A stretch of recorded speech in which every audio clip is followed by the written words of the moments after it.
Welcome to Spotlight Advanced. I'm Gillian Woodward. And I'm Roger Basick. Spotlight Advanced uses a special English method of broadcasting. It is easier for people to understand, no matter where in the world they live.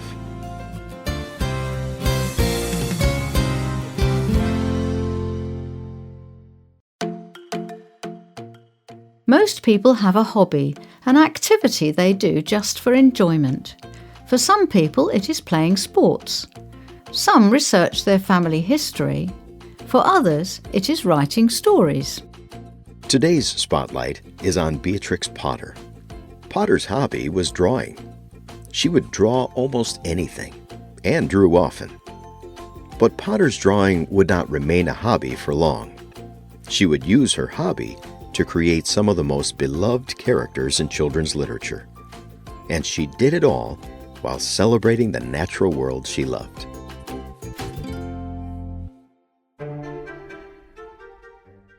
Beatrix Potter was born in 1886 in London. Her family was wealthy. Her father was a lawyer. Her mother was the daughter of a wealthy trader. Her early life was a series of travels to houses in the country. But Beatrix was not happy. There were things that her society expected of her, even as a little girl. There were ways people expected her to behave that she didn't like. She did not enjoy her mother's company. She had few friends. Potter escaped from these things into nature. She and her brother would hunt down animals and bugs. They would draw these animals together. Beatrix's mind was very scientific. She would draw these animals with as much detail as possible. But she was also very creative. She would make up stories about these animals. She gave them personalities and names.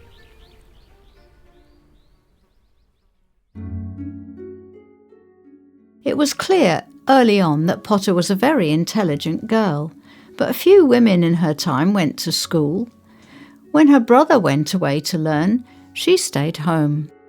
Her parents employed a governess to teach her.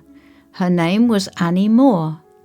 This private teacher gave her a basic education, but it did not prepare her for life on her own. Instead, she taught Potter to run a household. Still, Potter did not fit in with her society. As she grew up, she behaved like a good woman of her time. She lived with her parents. She took care of them. But she often escaped into nature.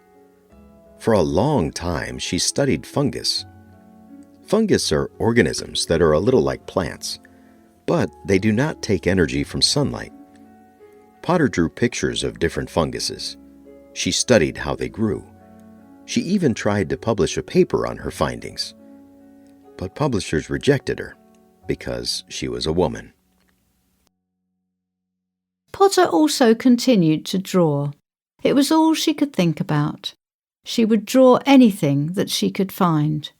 Once she wrote in a letter, "It is all the same, drawing, painting, modelling.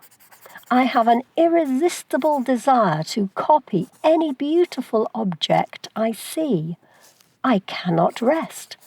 I must draw, even if the result is poor. Sometimes a bad time comes over me. Then the desire is stronger than ever. It settles on the strangest things. Last time it was the middle of September. I found myself in the back garden. I was making a careful copy of the pig food container. The laugh it gave me made me feel better." By the time she was 30, Potter was tired and unhappy. But one of the products of this time would soon lead to a great change in her life. Once she was writing to the son of her old teacher, Annie Moore. Young Noel Moore was sick. Potter told the boy one of her stories to make him feel better. It was a story about a young rabbit named Peter. In this story, Peter is the oldest of 4 children, but he does not act like it. Instead, he is playful and gets into trouble. His mother leaves to buy food. She tells him he can play outside, but he is not supposed to play in Mr. McGregor's garden. But the garden is the first place that Peter goes. He eats too much and gets sick. Mr. McGregor finds him in the garden. He chases Peter down. Peter runs and hides. He does escape in the end, but he loses his new coat and shoes.